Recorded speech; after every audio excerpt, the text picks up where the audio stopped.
So if you're anything like me, you might hit a point in meditation where you go from trying really hard to trying a lot less. And I'll explain what I mean. When I began meditating, I did the classic breath counting. So 1, 2, 3, 4.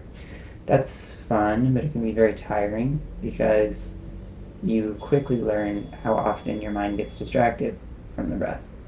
I then transitioned to Vipassana, which is awareness of body sensations. So scan the body from head to foot, and that was really wonderful for getting me back in my body. But again, it's a very intense amount of concentration, which really can't be sustained indefinitely. Around 2 years ago, I started to switch to a more non-dual form of meditation. I was heavily inspired by Shinzen Young's practice of do nothing, which I've spoken about before. The practice has 2 steps. One is let whatever happens happen. 2 is as soon as you become aware of the intention to control your attention, drop that intention. This is a really simply profound practice, and I'll explain why. There's a couple of key words in the instructions. Intention, attention, aware, and drop, I would say, are the key ones. And what Shinzen Young has identified is that almost all of our lifetime, we are taking intentional action, even when we're not moving our body. Any sort of movement of our attention towards some particular object is intentional. You can notice this if you're walking down the street. There will be a billboard that will suddenly attract your attention, and it may not have felt intentional, but you'll notice that some sorts of billboards attract much more of your attention and some don't. So this is indicating that we have natural tendencies to direct our attention towards certain things and not towards other things.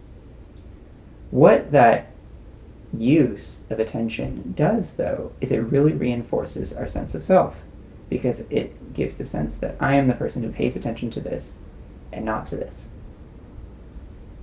The problem with very attentional types of meditations, like breath counting, Vipassana, or anything else where you're focusing on a specific object, is that it reinforces that sense of self as the type of person who's paying attention to this.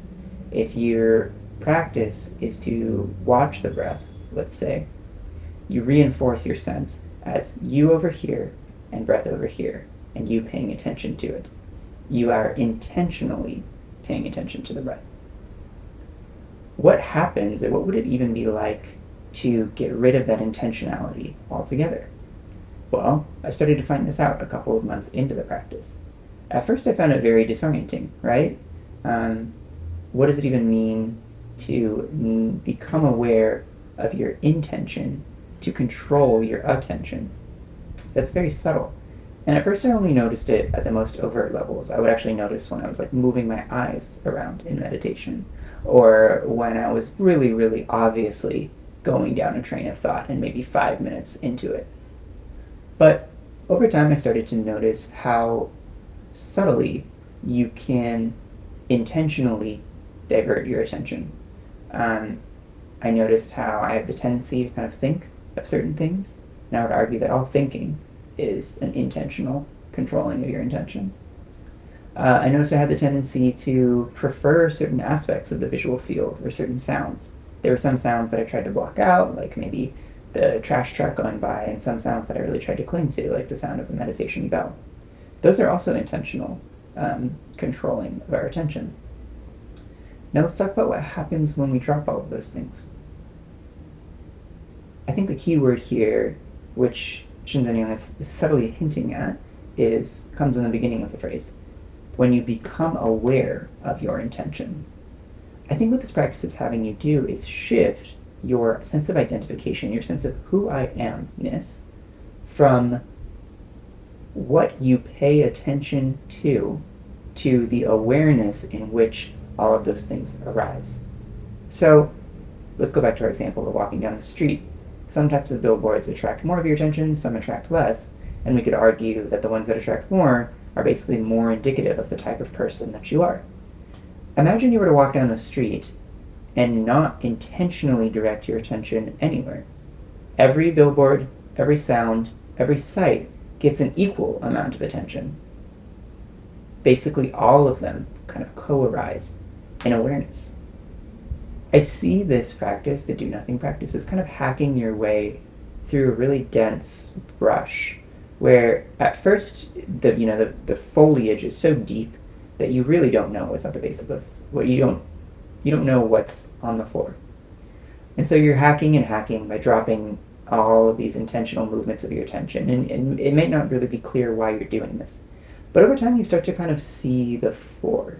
And by the floor, I mean awareness. You start to move from an attentional and kind of directional way of engaging with the world, as in, I'm going to engage with this object because I want something from it and I'm trying to achieve a goal. You start to drop that directional focus and start to instead have a more fluid, more receptive, more open, more flexible. These are not, the definitive adjectives. They're ones that just come to mind right now. You start to have that way of engaging with the world. And that, I would argue, is the way that's made possible by awareness. I think Shinzen Young didn't come up with his do-nothing practice out of nowhere. You find corollaries in many non-dual traditions. For myself, I'm mostly familiar with Mahayana Buddhism, but you might even find this in Taoism, Advaita Vedanta, other types. In Zen, there's a practice known as shikantaza, just sitting. And you can see how that's a similar practice to doing nothing. In that you are just sitting. There is nothing additional beyond sitting there that you are doing. You could say that basically do nothing is the means and just sitting is the end. In that when you start do nothing practice, you're going to have a lot of intentional movement of your attention. And so it's going to be a while before you are just sitting for any length of time. But with time you can.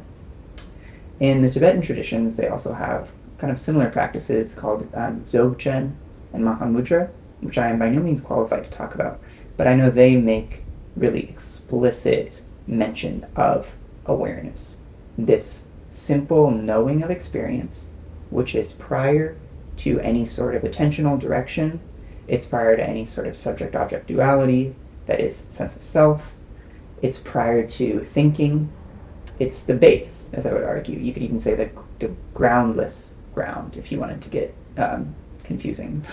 Ground is fine, too.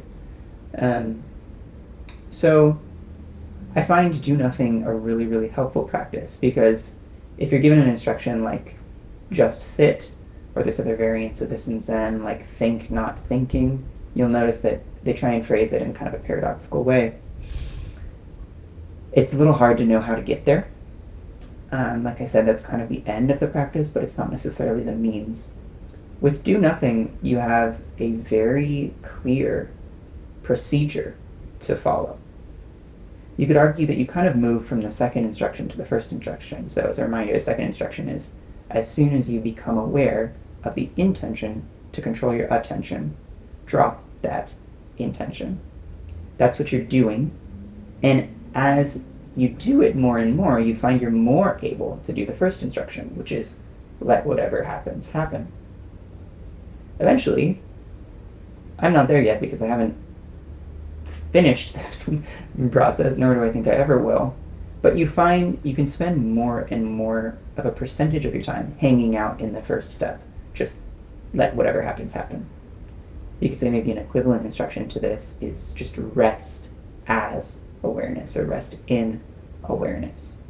The idea being that you are just allowing absolutely everything that comes through your consciousness, a sound, a thought, a sight, and not only not preferring it, not clinging to it, not pushing away, but not even directing your attention to favor it or block it out. I think intention and attention are really the key to this process. When you can find yourself able to pay attention to nothing at all, that's basically equivalent to paying attention to everything. You find that once you get off the cushion and you actually have to do something, your ability to quickly redirect your attention to whatever needs it is really profound. You know, traditional practices like following the breath or reciting a mantra or doing vipassana, incredibly good practices for increasing your focus, but you'll find that focus is very selective. It makes you really good at focusing on one specific thing, but not necessarily modulating or context switching. Um, a non-dual practice like do nothing makes that a lot easier. Makes it a lot easier to just respond to whatever comes your way. So, as a final reminder, the practice is 1, let whatever happens happen.